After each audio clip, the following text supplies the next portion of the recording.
Welcome to A Word with Tom Merritt. I'm Tom Merritt, and this show was born out of my desire to have conversations about how we approach things, because there's no end of people out there telling you what to think, and maybe some of those are worth listening to. I know some of them are, but there's no chance for all of us to be experts or listen to every expert out there. We have to take shortcuts. So the idea here is to talk about how we filter information, how we decide what to bring into our brain, which shortcuts to take in order to operate and make decisions about ourselves and our careers in a world that has never been richer with information. These kinds of conversations are the sorts of conversations I've had almost my entire life. I love talking, and it's the fault of my grandma Roxy and my grandpa Carl. My grandpa and I would sit in their front room and quote unquote solve the problems of the day while he paged through the newspaper. Then I'd go over to my grandma Roxy's front room. They weren't married, different grandma and grandpa. And she'd tell me stories about her childhood, about her life, and involve me in those stories. And those stories helped me understand a little more about how life works. So I got lots of different ways of looking at the world.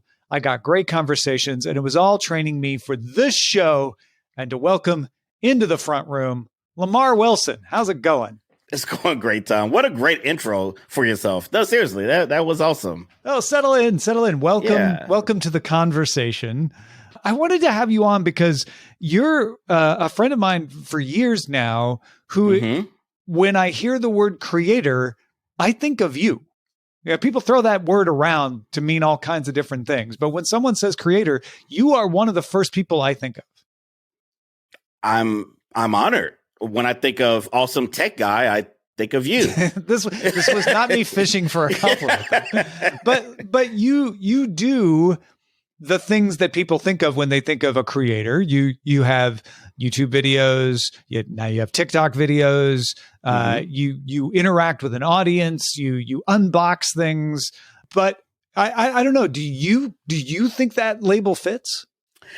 Interesting question, because as of about a month or two ago, I actually started shedding that creator moniker. It was born of a couple articles I've read on like, what's the difference between a digital creator and an influencer? There was an article about that, because I really wanted, because they are the same, but they overlap. Certainly, they overlap. Yeah. So a creator in its simplest terms is somebody who, in my mind, who educates, informs, they create engaging content around doing that thing. So when I've been a creator on YouTube and on other platforms, it's been of the mind to, I'm making this thing for the purpose of informing you about this, educating you on this product or this service I'm talking about, and it's going out to a broad audience. And my goal is to have it reach people who are searching for said thing, so the influencer side, which I've been gravitating more towards, is always scary to use that word, right? Yeah, it's a loaded word. You can't ever call yourself that. So I don't call myself that, but I found myself being more of that, because I do all of those things that the creator does. However, I linked it to myself as far as telling my own story. And using my storytelling skills and my life and my path of my journey that I'm taking to integrate said products or whatever. So it's the same, but it's different. I think trying to grab so many people, like some people are really great at that, who they can create content for a broad audience. I'm trying to focus people, especially at this stage of my life, on me. Hey, I'm this guy who likes these things. Follow my journey to see how I use said things in my life. And I think once I focused on that, I realized that the influencer side made me a lot more free to kind of focus on the storytelling aspect versus, this video has to have these bullet points. It has to have this format. It has to have this look. So it could be a proper tech video or a proper gaming video or a proper unboxing. And, after, 13 years of doing that, I got burned out of it. And I just needed another path. And I know the influencer, angle gets a bad rep, like we just said, but I think if done right, it's pretty respectable if you are a person that is respected. Yeah, I think because words, right? Words can mean whatever we all decide they mean. People always tend to be like, well, the dictionary says, but really what a word means is what we agree between ourselves it means. And influencer often is used to mean somebody who's trying to sell me some shit, right? Yeah, exactly. Like somebody who's trying to influence me. And I think that's where it gets the bad rap is like, oh, so you're bought and sold. You're just selling me a thing. Yeah. But the way you're describing it is more what I would call a storyteller. Somebody who is saying, let me just be authentic with you and tell you about things that I'm doing and interested in. Yeah. And here's my point of view, just as someone who's been in both worlds, and, I'm in my 40s and I see all the different, I see the people who just do it, for the money and they get called out on it. Listen, I'm right here. You could say it's me. It's it is you, Tom. we all do what we do to make a living. So I'm not going to sit here and say I'm not trying to make a living doing this. But my advantage is I have things I like. I have companies that match my interest and want their messaging in with what I'm doing, because I'm unboxing and talking about their stuff anyway. And if we can match up, then I get to tell part of their story and keep living my life and, getting the bills paid. So I don't see it as a sellout thing. I see it as sellout if I told my audience for years, I can't stand Pepsi. Oh, Pepsi's the worst. Don't drink. Yeah. Don't drink Pepsi. And then all of a sudden, hey guys, so today's video is brought to you by Pepsi. Oh man, I love that. I love Pepsi. Yeah, I love that Pepsi. Yeah, that's pretty. And I've seen people do that too. That's that's the thing. So I think a word you used I really love is just being my authentic self. I'm just me. I'm quirky. I'm weird. I'm late to the game when it comes to gaming because of my past. I didn't have these type of things. I didn't have access growing up. So technology. Didn't really get into technology until, my late teens, early 20s, just because that's when the boom happened. So I'm learning a lot of things just as other people are learning them. And I think that's a good story to tell, that it's okay. I don't have to have played every game. I don't have to have watched every movie. Oh my God, you didn't watch Goonies? I did watch it, by the way, just to be, don't get in. Yeah. Or you didn't watch this, or you didn't play this. And it's like, yeah, let me tell that story. I'm just a regular guy who didn't do certain things, but let's do them together. Let's learn now. I think that's really interesting because there's a narrative, I think, that is propagated a little by sports, where you have to be dedicated and the best at something in order to talk about it. And I say that is affected by sports because in sports, it has become the case that if you want to be a successful professional athlete, the conventional wisdom, and I think it's borne out mostly by the truth, with a few exceptions, is you need to start playing that sport at a very young age. You need to master it early. The earlier you master it, then the better you can get when you reach adulthood. And then your chance becoming an NBA star, becoming an NHL star, Major League Baseball, NFL, whatever, is there. But if you start late, if you start at 18, well, you might have fun. Maybe you'll get that 1 in a million luck out situation, but you're probably not going to make it. And I think that has seeped into other things combined with our harshness as an audience of like, well, what do you know? You're trying to set yourself up as the expert here. What do you know? And to me, what you've pointed out is that the way out of that trap of both of those things is not to pretend you're the expert, not to set yourself up as like, I'm the person who knows the most, which is what the maker does. We haven't talked about maker, but maker is like, I build things and you show people how you build them. Creator is, I'm creating the content. And I like the way you defined it as sort of like, I'm providing information and this information is reliable because I know what I'm talking about, right? Whereas influencer, the way you're talking about it, and maybe there's another word that would make people, get their hackles up less, but you're saying I'm a storyteller. I'm being honest with you that this is where I'm coming from and this is how I'm approaching it. And I'm not the world's expert on Oreos, but I'm going to have a good time unboxing these Oreos and trying them and making Tom really jealous that you have them because they look really good. Exactly. No, I think you make some good points. Like do I know a lot? Yeah, you do. I have advantages that a lot of these younger, tech channels don't have as coming up. I worked at Best Buy in the 90s as Windows 95 was coming out, as the age of everybody getting computers in their house. I was there on the front line selling and learning and training, and I ran my own, computer building business, and I worked in schools talking about technology. So I know a lot, and I could run in those circles, and I thought I wanted to for a while, and then I realized that I really don't, especially I guess at the age I am, I don't really have anything to prove. I wasn't trying to compete with there's great people they're all my friends, are friendly with them, and I'm not trying to compete with them. But the audience tries to make you. So if your video is not as flashy as said person, or, you don't talk about, well, you only talked about these 3 phones. You didn't talk about these other 8 that this person does. And that's just like, after a while, that contributes to the burnout. It's like, yeah, but that person also has a team. That person also has a huge office with staff and editors and things that, resources that I don't have and I'm not really interested in having. So I said, versus playing in that field anymore, why not just create my own field?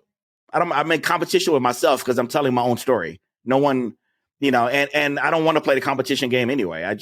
I am knowledgeable, but I want it to be just in a, hey, I can help you with this thing if you like, because I have experience with this. Here's what I did in my life. I bought this computer because I wanted it to do this, this, this. If you align with me, if you're looking for the same thing, then I'm your guy to follow. Yeah. And if I'm not, and you're looking for a more broad, review, whatever, by all means, please check out the guys who do it the best. I just didn't want to keep trying to play both sides of the field because it's too much to try to be that person. I think I've said on Twitter before that the internet is like an overbearing parent. Nothing is ever good enough, no matter what you do, they find, that cliche overbearing parent, from TV sitcoms where, I got an A. Well, why wasn't it an A plus? Well, I got an A plus. Why is this the first one? Like the internet is a never ending taskmaster if you let it be. And what you're saying is, the only way to win is not to play the game, basically. Exactly. It's one of those things, Tom. I had to look at, again, after many years of doing this, right? It just got to a point where I wasn't looking out. I was looking out for everyone else. I was helping everyone else. I was supporting everyone else. And there was one particular person I forgot about, and that was me. Mm-hmm. My well-being, my sanity, my health. And I had to take a hard look at it. And I think 2020 really helped me with that. Yeah, I think we could talk more detail later about that. But like it gave me time to reflect. And it's like I have to worry about me right now. Because I will say one thing, and if we go into deeper talk about YouTube, that'd be great. But I will have to say one thing about the YouTube audience. It's akin to getting into a gang and then saying, "Hey, I want out," and they're like, "What? No, you can't leave." Hotel California, my friend. Yeah, exactly. Where do you think you're going? And it's a tough because they have a snapshot of who they think you are when they found you. Mm-hmm. So they found me in 2011. And they have a snapshot of me doing the School Tech TV show where I talked about current events and Justin Bieber and Mashable articles. Then they come back 10 years later. They're a different person, but for some reason they expect me to be the exact. How come you don't do this anymore? Yeah. How come you don't? It's play the hit, right? It's when you see a band and you're like, play Freebird. That's the only song I know from you. Yeah. Yes, exactly. So it's one of those you can't win situations. So I just had to take a stand. It's like I have to make changes for me and respectfully, but damn the audience in that sense of trying to take care of myself. Because if I'm not around, then you're not getting any content. And it's a cliche to say you can't love anyone else until you love yourself, but that's exactly what you're talking about, which is if you're comfortable with yourself and you feel good about yourself, you are more productive. You can do lots of things better. But if you're running yourself ragged, I mean, it's the same principle behind, taking a break from work. You're more productive if you take regular breaks than if you work straight through. You're more productive if you work on yourself a little bit, if not a lot. And you're more helpful to other people. Absolutely. So what was the decision point? You said 2020 kind of refocused you. And I think a lot of people obviously had time to look at what they were doing and think about it and change things. What did you do? Yeah. So if I could jump back for like a minute to, let's jump back to, because I started YouTube 2008. Let's jump to 2014, because 2014 was a key year. I was having some health problems, but I was also dealing with that burnout or that 6-year itch that I've had in previous jobs where, 5 or 6 years, I'm ready to go. I'll move on. Like I've accomplished what I've accomplished. And I felt that in 2014. And I got really great advice from another creator. He said, wait, because I told him this around June. Like, I'm done. I'm just burned out. He's like, give yourself to the end of the year. He said, because he did this for himself. If by December 31st, you are in the same place you are, then it's time to go. And I said, that's, great advice. So November came and something came up in my channel and some opportunities that literally like rebooted everything. And so it gave me a new life. A lot of it was just unboxing.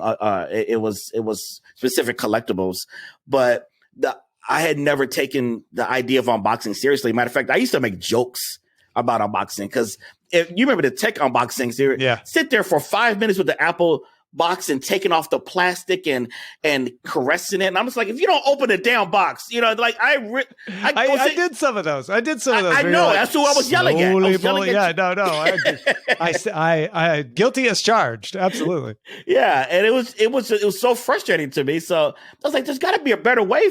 If I'm frustrated, there'd be a better way. So, my method was just, I did it satirically at first. Yeah. But I would take the box and just rip it open. It like it's Christmas. Like, I just want to get to the product. And that resonated with so many people. And it's like, oh, there's something here for me. Something different. And fun. Yeah. It's something different, something fun. And I like the aspect of unboxing in the sense of, it's discovery for me, especially when there's a mystery box, or even if it's a product I know what it looks like, just the awe.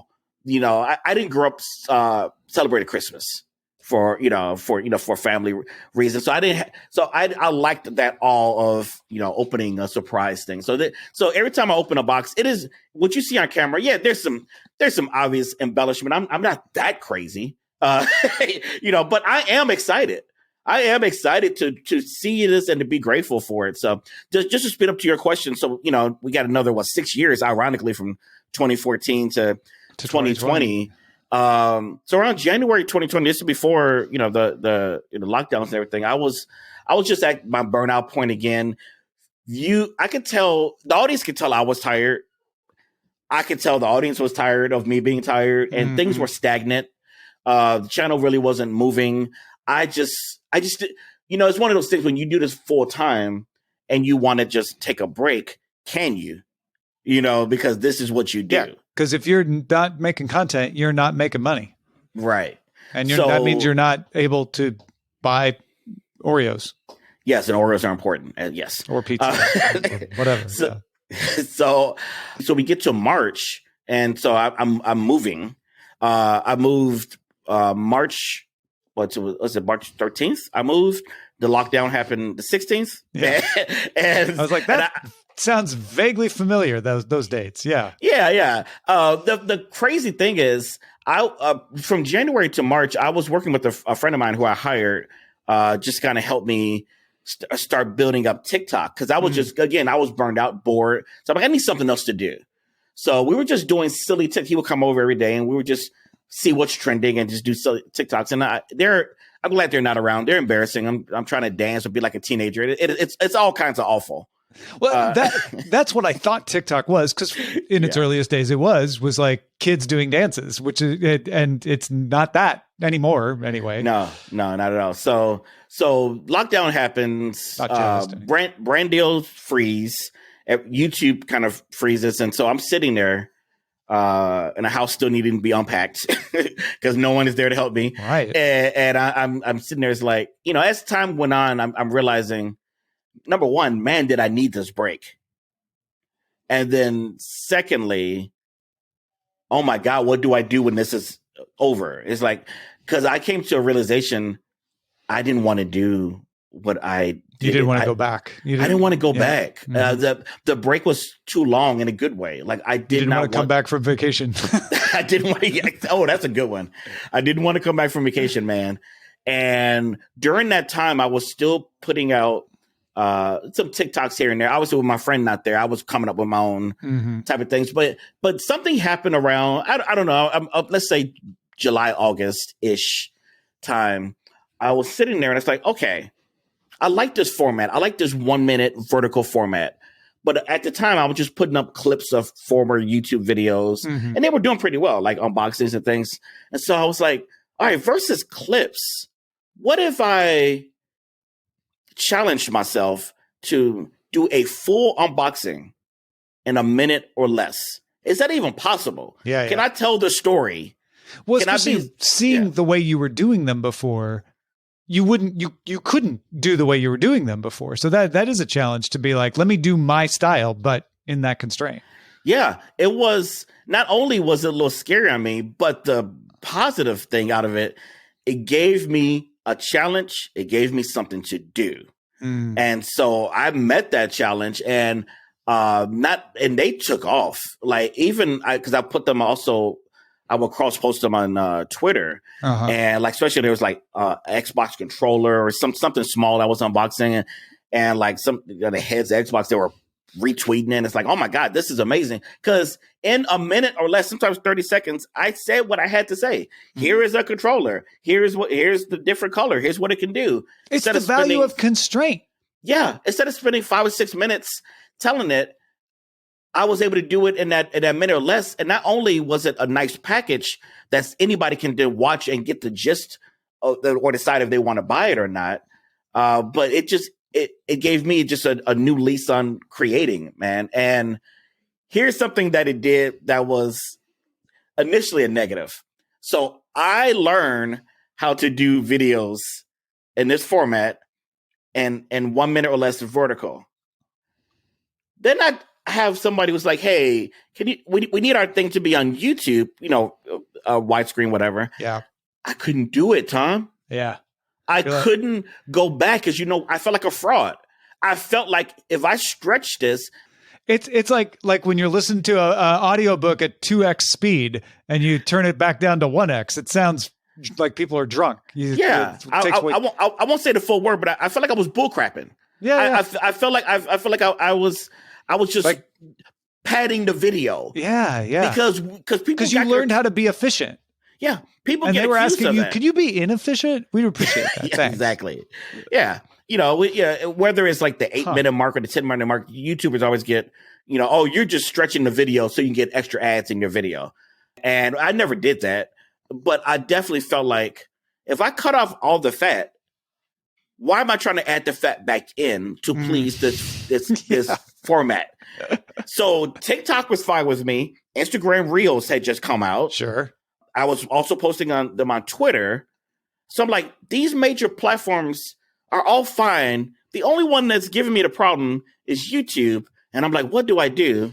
And then guess what comes out? Solves the problem.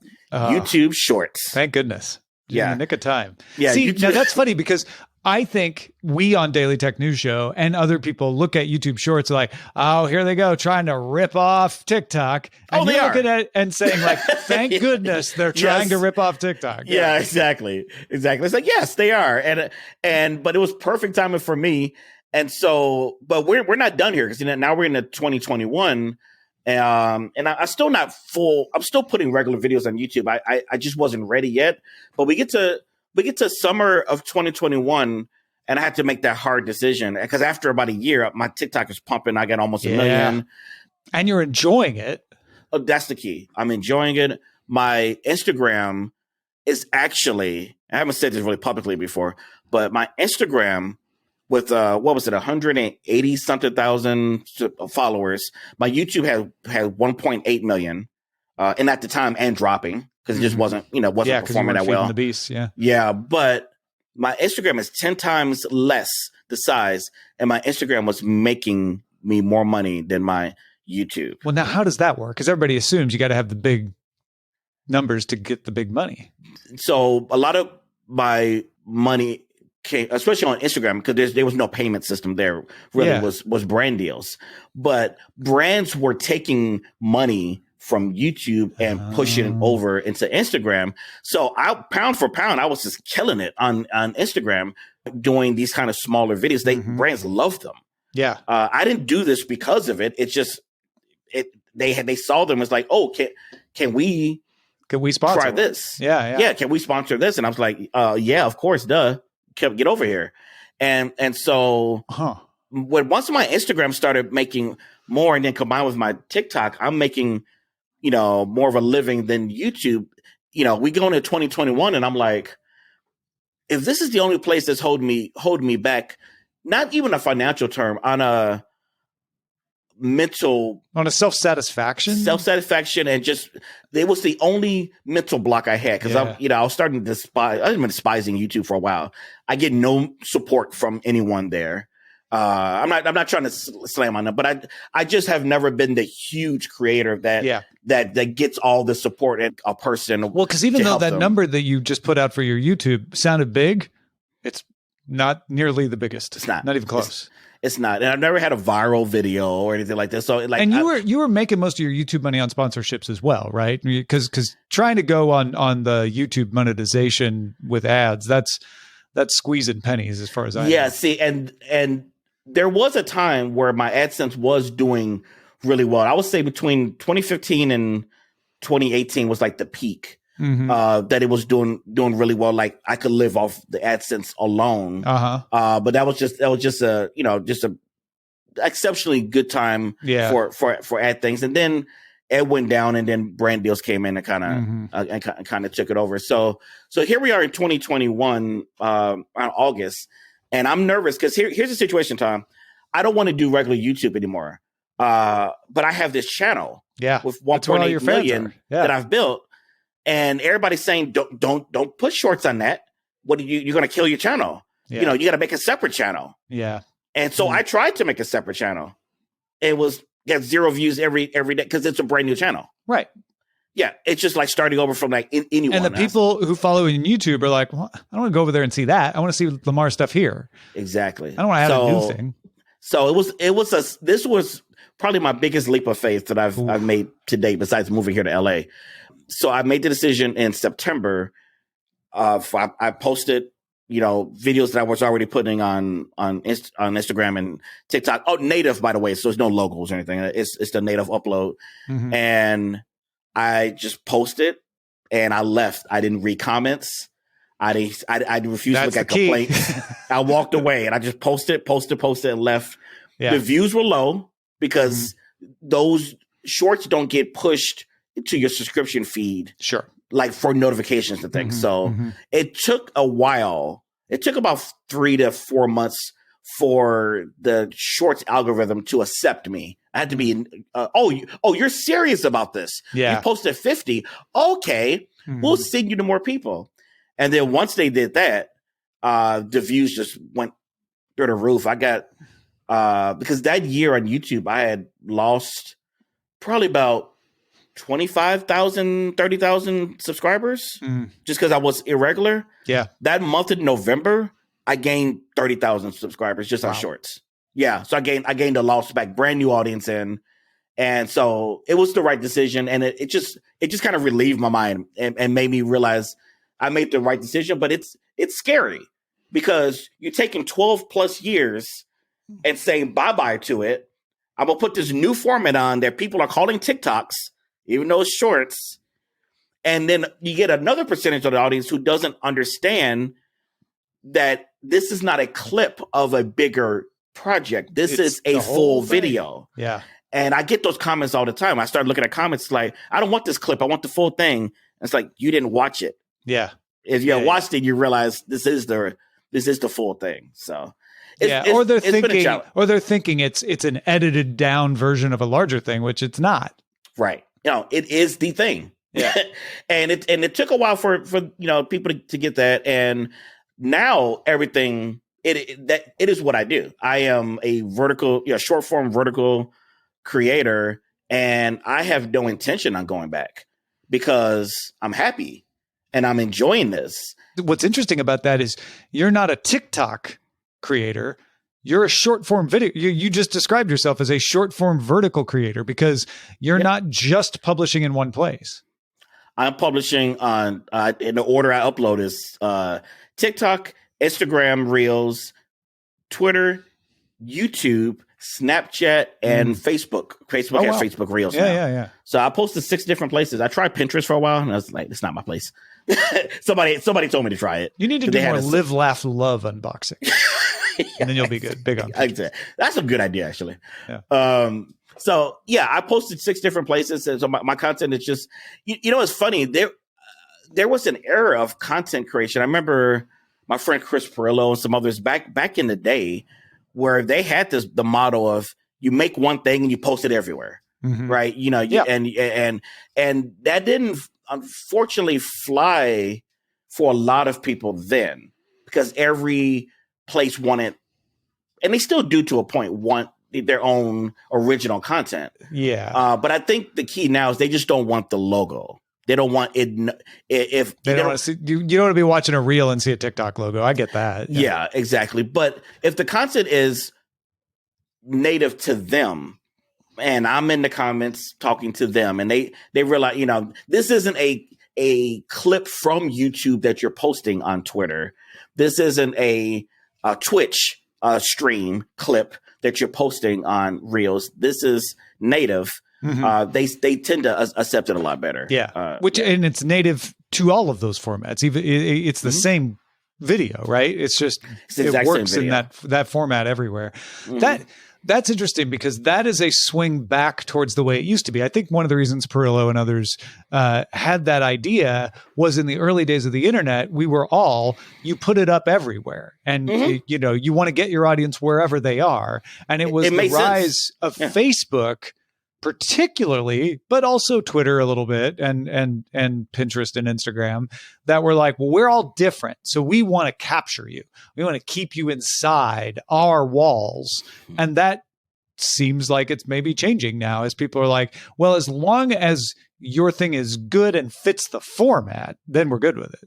Absolutely. Yeah. So like, yeah, it has been freeing to I've never liked the term YouTuber. Actually, I've always hated it. Because it felt so limiting. Yeah. And I'm not crazy about the word TikToker. I don't make a big deal if someone says it. I don't try to correct them. But I'm just a universal creator. I create things. Mm-hmm. And I think you are a creator, just not the way it used to be used. Absolutely. Yeah. Universal creator. Although then that could be misinterpreted to mean you create movies for Universal Studios. Yeah, exactly. Yeah. Which I didn't have to disclose. Or theme park rides. Yeah. Yeah. My wife works for a company owned by NBC Universal, so now I have to disclose. Exactly. I will have to disclose that I'm your friend of the wife. It gets complicated. And, the disclosures never end. That's the bane of an influencer. Wait, now we're back. Now we're back to influencing. No, but I think the key to your story there that I think most people can take something away from is you had to realize that there was value in what you loved, and there was no reason for you to keep something you didn't love just because it used to work. Oh, that is a beautiful sentence. That is, you hit it. That's it. That's exactly what it was. I had to cut away the fat. I had to say, I love what I do. I don't have to love the place. Mm-hmm. And if the place now has an option for me to post what I'm posting, great. They came out with YouTube Shorts, cool. I'll post it there. But I'm not connected or attached to them like so many of the audience, and bless their souls. I get why they are like that, who want you to be, no, you can't leave us. This is, how dare you? This is our gang. Mm-hmm. We initiated you. We made you. You can't go off to that TikTok. And it's like, I haven't gone anywhere. I'm just not focused. Follow me, friends. We can all be free. Yeah. One thing I did want to mention, and I got to say this carefully because it can definitely come off wrong, but I know with the content I've made over the years, I have not made the kind of content in the kind of way that garners a huge loyal audience. And what I mean by that, you have some creators that doesn't matter what they do. It's just like everybody retweets at them and over supports them. And this Paul brother or this, and I'm not jealous of it. I don't have any opinion on it. I think I do have an opinion. I think it's great, but my content was never designed to garner a loyal following. You and your podcast and what you've done has been remarkable. You've deliberately, you almost have to have people who love Tom Merritt to buy into what you do. And that's so you have something that I admire and envy sometimes because I haven't been able to build that. So what I just try to be is just as entertaining as possible because I did not. And, there's some regret there. I wish I had spent more time trying to figure out how to rally the troops. One thing, if you go back to the tech, who can I think of? A Robert Scoble or you or whoever who have what I call a portable audience. You can go to a new platform, which you did. You have this new podcast, and you can take people with you. I'm not convinced I have that kind of authority. But you just did it. But I'm not sure. But I'm not sure if I took people anywhere with it. I don't know. You kind of had to get as much uptake as you got as fast as you got it. Like if you were going from, I've never heard of this person before. I mean, you can build an audience really quick, but I'm going to say a lot of people are like, oh, that's Lamarr. I know him from YouTube. Let me see what he like. And you know what those people do is they don't leave comments. They just watch and they like it. This is true. The majority of people don't leave comments. You're may not right. have that interactivity that you're talking about where, like I've tried to like talk to the chat room, and I probably should do it even more than I do it, but sort of like building that community. You may not have like shepherded the community as much, but they're still there because of your authenticity, because they learned to like you, not just the fact that you were doing something. Thank you. Because I a lot of times I think I've done a bad job. And I'm very honest with myself. I just think I've done a bad job creating a sense of community because it's one of the things I just don't know how to build well. Some people know how to build. You know how to build a community. You know how to rally people around your books, around your new shows, around your ideas. And it's really just talking just have to a skill. You know what? The biggest obstacle to you doing that was YouTube because any community I've ever built over the years was in an IRC chat room.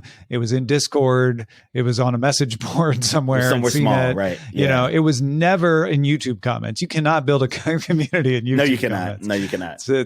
Or if some people have, I'm sure they have. It's very difficult. It's not the easiest place in the world to do that.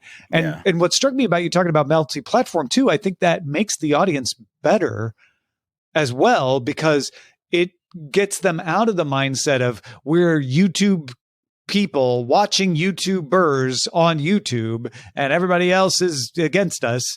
If you're on everywhere, it's like, oh, well, I don't have to be part of a club. I can enjoy Lamarr's content on whatever platform I like. And I think that's healthier for you. And I think it's healthier for the audience. Yeah. One thing I mentioned to people, I wrote a letter a month or so ago, and was like finally explaining everything to the social audience, just why I left tradition. I call it traditional YouTube. And I had a few people like, oh, well, not a problem. I love what you do. I'll go follow you on TikTok now. And they were saying this on Twitter. And I was like, listen, thank you. I really appreciate that. But the same content, you don't have to go anywhere because a lot of people don't want to make a new account.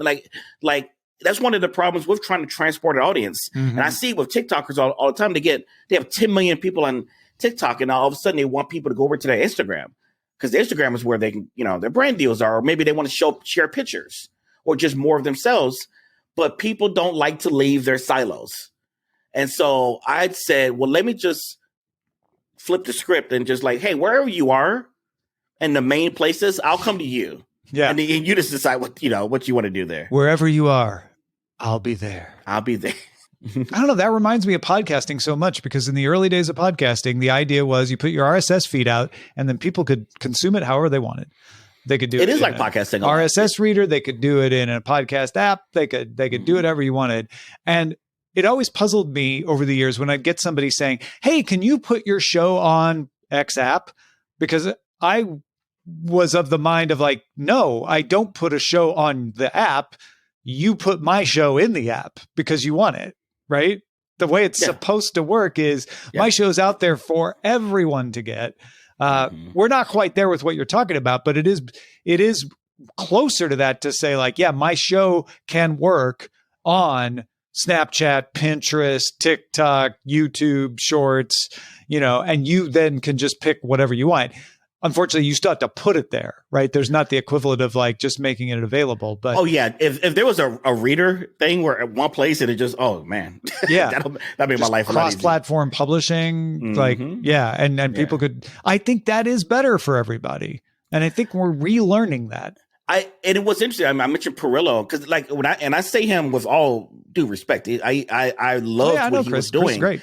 It wasn't ready.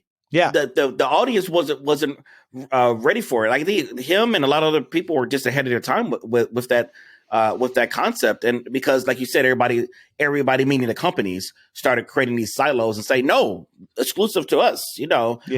Twitter cut off being able to see Instagram images. Just the link. So because they wanted you to post the picture in Twitter. So things like that started happening. So I think I always thought his model was pretty genius. I know people use like not TweetDeck. It was Hootsuite. Hootsuite, yeah. Wow, I can't believe I pulled that out of the brain. Yeah, but yeah, that hurt. That was deep. Actually. That was pretty deep. But I think they had a thing where you could post a tweet and it went to Facebook and went to Twitter and it went to Google Plus at the time, and I'm like, that's genius. That's less work for you, and you're spreading your community out. It was a great idea. It went away, and I'm really glad to see that this format that is starting to come back. I don't see a lot of people doing what I do, and I'm not saying I'm unique. No, but you're on the leading edge of something for sure. Yeah, yeah. I think a lot of creators, and now I'm just categorizing creators in influencers. But I think a lot of them are. I think a lot of them are nervous because they feel like they're going to diminish their audience, and that's one thing I never cared about. In a sense that, well, if I post my TikTok, well, I got 2 million people over here. If I post my TikTok on YouTube Shorts or I post it on Instagram Reels, that's going to pull people away. Yeah, and it's not the case. I can tell you that as a person who posts 6 different places, all I'm doing is gathering people from 6 different places who now some people have never seen me before in their life. TikTok audience was a good example of that. They were like, who are you? How are you verified? Why are you so funny? Why are you so like, they did not know Lamarr Wilson from YouTube, and I loved it. Yeah. It's a fresh start. It's a fresh start, dude. Yeah. That's very cool. I mean, that's the Apple story, right? Which is like, as long as we're stealing market share from ourselves, it's fine. It doesn't matter if the iPhone cannibalizes iPod sales, we still get the sales. People criticize them for putting out the iPhone, like, oh, you're going to drive down iPod sales. They're like, great, as long as we sell stuff, and like, that's basically what you were operating is like, yeah, if TikTok undermines my YouTube, great, as long as they're watching me and I can still monetize that, then then it works. Yeah, as long as my monetization model, like I said at the beginning, I do make a living off of this. As long as my monetization model holds, and right now it's been very attractive to advertisers to say, hey, instead of this one place, we have 6 that just one video can go. They all have varying degrees of followers, but there's 6 different opportunities here, and we've been able to monetize off that, and that's why it's working. so well on because it is a 1 minute video, but 1 minute video is worth a lot more when it's going on YouTube and your TikTok and your Instagram and your stories and like now we're multiplying the value. Now, I want to address one technical aspect of this, because I know there's somebody out there thinking this of like, oh, well, I get why Lamarr wanted to do this. It's less work to do a 1 minute video. I hear that one all the time. Yeah. Please explain. No, because it's funny because, okay, take a 6 minute YouTube video. Okay, that I would probably do once a week, maybe twice a week. But usually YouTube person does a once a week video on average. Whereas I'm, especially in the influencer lane I'm talking about, I can and have done daily videos. And the reason that it is harder, you may think, okay, well, it's 5 minutes, 5 videos, but that's 5 times the editing, that's 5 times the marketing, that's 5 times the products I have to talk about. Or things I have to talk about, like that is time out of my day. Is it a smaller video? Yes, but I'm uploading to 6 different places and 6 different audiences I now have to nurture. I don't just set it and forget it. I'm not Ron Popeil. Okay, I go there. You like that reference? Okay, yeah, I go to each one and I'm nurturing each audience. So it's actually more work. I'm not going to compare what I do to construction work. Yes, I am. Oh, sure. It is less taxing on my body, but we're not trying to say, feel bad for Lamarr, his back's breaking over there. But it wasn't like, I know I'll make more money and work less. It's at least the same amount of work. Sounds like, if not more. It's at least the same amount. Yeah. And how much time does it take to do a 1 minute video? I know a lot of people know this, but a lot of people don't. So if I'm going from beginning to end, product comes in, I'm outlining what I'm going to talk about. I get ready to set up, I film, edit, and put it out. I mean, sometimes that can take as much as a regular, like the other videos I used to do. It can take a couple, 1 to 2 hours. Yeah. Sometimes if it's a really quick unboxing, I can have it done in 30 minutes because I don't need to outline anything. It's a surprise in the box. I'm reacting to it. I open it, blah, blah, blah. So that's probably 3 minutes worth of footage. Yeah. I take it to the editor. I can knock it out, get it uploaded. Sometimes I can do it in 30, 45 minutes on that. But average time, if I'm considering all the planning and everything, it could be a couple hours or more. And I've spent that doing a 5 or 6 minute video before. Right, so because it's a 5 or 6 minute video. The difference isn't in the preparation or the edit. The difference is in the 5 or 6 minutes, which you're pretty close to shooting anyway for the minute video. You just edit it down to a minute. Yeah. So that's exactly it. So it's, I just know a lot of people think, a minute video, that must take you 5 minutes to do. Right. And so when you're like, if it's really fast, I can do it in 30. I know that's good. That the people who don't follow this sort of thing are like, wait, what? Why does it take 30 minutes to do? And it's like, you got planning, you've got editing. Editing takes time. There's a lot that goes into it. It's a lot that goes into it, and it's not as easy as people think. But it's not as taxing that day. Mm-hmm. But this week I'm slammed. I have I forgot there was I know we're filming this, recording this before, but it's a holiday coming up. Yeah. And so that made me, I was like, I need to get things in or get things done even faster. So, but I'm gonna be honest with you. And then you had your crazy friend who's recording this show. Making me record this show with them. I was like, come on, man. So many demands. But I will say, I love it. I love the fact versus are working on one video and stretching my time out. And here's what it is, Tom. It's working on that one video, doing all of that setup, doing all that prep, doing all of that work. Sometimes, it depends on the video. You could work on it a day or two, depending on your time. And you get it out there. And then that good old YouTube algorithm, after all that work, just says, nah, we're not gonna share this thing that you worked on so hard. Well, all the algorithms, right? Not just YouTube. That can happen to anything. Yes, but the point I was making is if I'm making this exclusively for that. So what this does, I still have to deal with YouTube algorithm when I upload the shorts. But see, this time, now the input that I'm giving is not as great as taxing as that one video. Right. So if today's video that I posted kind of flopped or just didn't hit the algorithms. No, a few things. Number one, I got 5 other places they can still do well. And number 2, I'm putting out another video tomorrow. Yeah. So I'm not sweating the small stuff. I'm not sweating. Diversification. Turns out, like, the Wall Street people were right. It really does help. Yeah, because the TikTok algorithm might be punishing to you one day, but then the Snapchat and the Reels ones are fine. So it can cover it. It makes perfect sense. Yeah. Well, man, I could talk to you for hours. I mean, we're going to have you back because I want to talk to you about that idea of starting late and getting into early experiences and all of that one of these days. But we do like to play a game with our guests. Okay. So is there anything else we missed before we move on to the game portion of today's show?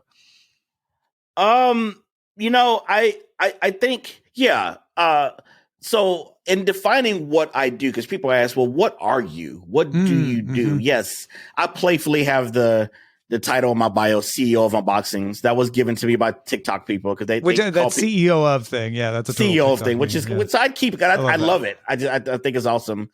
But there's a quote I like to read from Stan Lee made this quote, and if I could put it in a bio, I would. It just doesn't fit. But Stan Lee wrote this. He said, I used to be embarrassed because I was just a comic book writer while other people were building bridges or going on in medical careers. And then I began to realize entertainment is one of the most important things in people's lives. Without it, they might go off the deep end. I feel that if you're able to entertain people, you're doing a good thing. Yeah. And I use that as the basis for why I do what I do. No, I'm not saving lives. No, I'm not finding cures for diseases or getting people out of fires, but everyone needs entertainment on some level. And if I can entertain and sneak in some education in the same time, just being a former educator, I kind of know how to do that. If I can sneak in that you're learning something at the same time and you realize it, but you're still more entertained than you are feeling educated, I've done my job. And for that minute, and maybe it's more minutes because maybe you didn't see that one and you go back and watch a couple other things I've done. So for those 1 to 3 minutes or more, your problems are gone in that moment.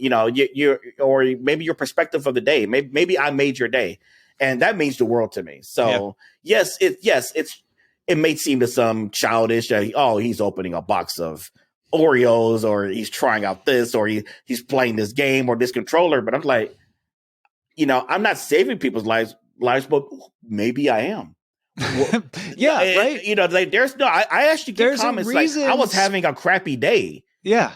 And you made my day. I don't know what I was going to do. I'm stressed out about blight. My problems are still there, but you made me relax. You took my mind off it, right? I mean, there's studies that entertainment like video games reduce pain because it distracts you. So there's something to that. There's absolutely something to that. And I don't think entertainment and sports and things like that would be such a big industry. We wouldn't give our money to them if they didn't do that for us. Yeah. And maybe they're still overblown. Maybe too much money goes into that. I think that's all worthy of discussion, but sure. But there is something valuable there. It's not just a waste of time. I don't care what you say, Dad. No, my dad never said exactly. Somebody's dad said like, look, Mom, look what I'm doing now. You won't let me have that Nintendo, huh? Well, look at me now. Look at me now. All right, let's play this or that. This is an easy game. I'm going to give you 2 options, and you just tell me which you prefer and why. Okay. Are you ready? I have no idea. Okay, I guess so. Fast or slow zombies? Slow zombies. I have time to run. I mean, pretty much everybody's picking slow zombies. I'm going to keep this one in because I'm waiting for the day someone says fast because I want to know why that. All right. Maybe they get the exercise in. Oreos or Hydrox? Oreos. No. Obviously, I've tasted both, and I know who came first. All right. I know. All right. Yep. The sound of a dot matrix or laser printer? Laser printer. I remember dot matrix. My God.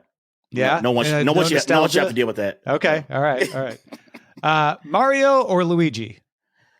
Mario. I always pick Mario in everything. Kart. So this is like a personality test. Mario or Luigi. Yeah, exactly. I'm assertive and I like red. You like the popular choice. Yes. Hammock or beanbag chair? Beanbag chair. I love being able to just plop in and just let it mold to my body. Yeah. Hammock, I'm gonna fall out of. I've tried to get in one before. It's disaster written all over it. There's a balancing act there. Oh, I see what you did there. Slow jams or between the sheets? Slow jams. I always love the slow jams. All right. Savory or dessert crepes? Savory. Really? As I've gotten older, I'm more into the savory. Yeah. Okay. All right. Is it just because you like the salty over the sweet, or is it like some other more complex reasoning? I think sometimes it's the salty over the sweet. Yeah. Yeah. All right. Yeah. All right. That's a good one. Jamie Foxx or Denzel Washington? Jamie Foxx, because the person who makes me laugh the most. Okay. All right. Yeah. All right. That's a good reason. That's good. I get that. Dogs or cats? I'm a cat guy. Cat guy. Yeah. All right. I'm a cat guy, but I love other people's dogs. Oh yeah. Lamarr loves my dogs. I'll back you up on that. Yeah. You are not a dog hater. And they love me. I don't understand it. Yeah. Yeah. But I think Ray might like you more than us. I don't believe so. She loves it. And finally, hot or cold? Hot. Yeah. I don't, that's why I came to LA. I'm right there with you. Yeah. I do not like the cold. Not anymore. I can deal with it. We were both from Illinois. You're from the colder part of Illinois, even. Yeah. But yeah. Yeah. Well, Lamarr, that was fantastic, my friend. Thanks so much for sitting down and sharing your story with us. I really appreciate that. I had fun. I was so nervous coming into this. Just Why full are you disclosure. Nervous? Because it was my first time telling this story, really. Out loud, and then I just have a crazy ton of respect for you. I don't know. I just didn't. I don't know. You made me nervous, Tom. I don't mean to make you nervous. I don't like making you nervous. Don't make me nervous. No, I look up to you. I do. So I don't want to. I'm just honored. Like I'm on this new show of yours because you have so many great people you could talk to. Well, you were one of the first I wanted to talk to. So thank you for doing that. If folks want to find all the things that you're doing, what's the easiest way to keep track of you?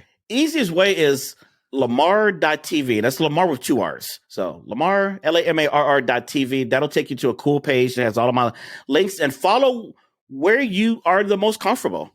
All of them are there, and I'm just having fun, entertaining every day as the CEO of Unboxings. Excellent. Well, congratulations, Mr. CEO. Thank you. And thanks everybody for supporting us as well. It's great to have you along, and we will see you next time. Take care.